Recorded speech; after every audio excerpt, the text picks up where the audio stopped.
میں نے اپنے آنکھوں سے دیکھا، ٹائٹینک نہیں اولمپک ڈوبا تھا۔ یہ الفاظ 1996 میں ایک بوڑھی شخص نے اپنی موت سے پہلے کہی تھے۔ اس کا نام تھا جیمز فینٹن، جو 1912 میں بلفاسٹ شپ یارڈ میں کام کرتا تھا جہاں ٹائٹینک بنایا گیا تھا۔ اس نے دعویٰ کیا کہ 2 جہاز ہیں، ٹائٹینک اور اس کے بہن اولمپک، اور ان دونوں کو ایک رات میں بدل دیا گیا تھا۔ کیا یہ ممکن ہے؟ کیا دنیا کا سب سے بڑا جہاز اصل میں ایک فراڈ تھا؟ کیا 1500 لوگوں کی موت ایک منصوبے کے تحت ہوئی؟ ایکسپوز دنیا میں خوش آمدید۔ آج کی کہانی آپ کو سوچنے پر مجبور کر دے گی۔ 1911 میں ٹائٹینک سے 1 سال پہلے اس کے بہن اولمپک کو پانی میں اتارا گیا۔ دونوں جہاز تقریباً ایک جیسے تھے۔ 20 ستمبر 1911 کو اولمپک ایک برٹش جنگی جہاز HMS ہاکی سے ٹکرا گیا۔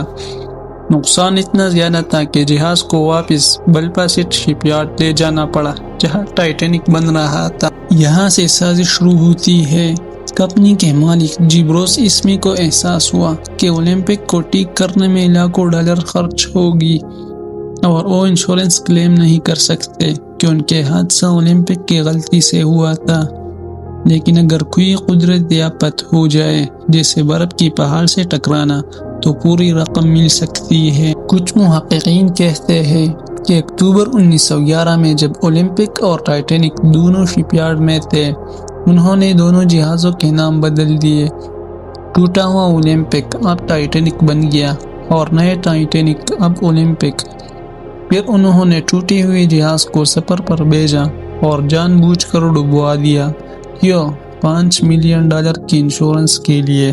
ثبوت نمبر 1، جب ٹائٹینک کے باقیات کو 1985 میں سمندر کی گہرائی سے دیکھا گیا تو کچھ محققین نے دعویٰ کیا کہ جہاز پر ٹائٹینک کی جگہ اولمپک کا نام دھندلا سا نظر آتا ہے۔ ثبوت نمبر 2، کئی ملازمین نے دعویٰ کیا کہ روانگی سے پہلے جہاز پر کچھ مرمت کی گئی تھی جو بہت جلدی میں کی گئی۔ کیا وہ نام تبدیل کر رہے تھے؟ ثبوت نمبر 3، جہاز کا اصل مالک JP مورگن جو خود سفر کرنے والا تھا، اس نے آخری وقت میں اپنا ٹکٹ کینسل کر دیا۔ اور صرف وہ نہیں، 50 سے زیادہ امیر ترین لوگوں نے بھی آخری لمحے میں سفر چھوڑ دیا۔ کیا انہیں پہلے سے پتا تھا؟ 14 اپریل 1912 کی رات جہاز کو پورے دن میں 6 بار وارننگ ملی کہ آگے برف کی پہاڑ ہے، لیکن کیپٹن ایڈورڈ اسمتھ نے رفتار کم کرنے کی بجائے اور بڑھا دی۔ کیا وہ جان بوجھ کر حادثہ کروانا چاہتے تھے؟ رات 11:40 پر برف کا پہاڑ نظر آیا، لیکن جہاز کی واچ ٹاور والوں کے پاس دوربین نہیں تھی۔ کیوں؟ کیونکہ دوربین کی چابیاں لندن میں بھول گئے تھے، یا پھر جان بوجھ کر نہیں دی گئی۔ جہاز برف کے پہاڑ سے ٹکرایا۔ نقصان اتنا زیادہ نہیں تھا، صرف 6 چھوٹے سوراخ، کل رقبہ صرف 1.2 مربع میٹر، لیکن پھر بھی جہاز ڈوب گیا۔ کیسے؟ کیونکہ وہ پہلے سے ہی کمزور تھا۔ وہ ٹائٹینک نہیں، ٹوٹا ہوا اولمپک تھا۔ لیکن اصل سوال یہ ہے، اگر یہ سازش تھی تو 1500 معصوم لوگوں کو کیوں مارا گیا؟ جواب اور بھی خوفناک ہے۔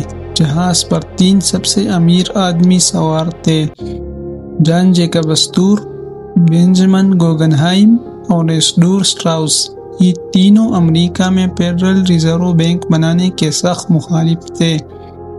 JP مورگن اس بینک کو بنانا چاہتا تھا اور یہ تینوں راستے میں تھے۔ رات 2:20 پر جہاز ڈوب گیا، تینوں امیر آدمی مر گئے، اور صرف 1 سال بعد 1913 میں فیڈرل ریزرو بینک بن گیا، جس کا سب سے بڑا فائدہ JP مورگن کو ہوا۔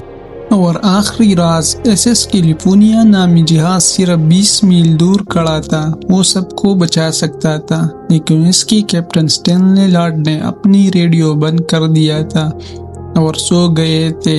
کیوں؟ کیا انہیں بھی پتا تھا کہ کیا ہونے والا ہے؟ کیا انہیں بتایا گیا تھا کہ مداخلت نہ کریں؟ تو کیا ٹائٹینک کا ڈوبنا واقعی ایک حادثہ تھا، یا یہ تاریخ کے سب سے بڑی انشورنس فراڈ اور قتل کی سازش تھی؟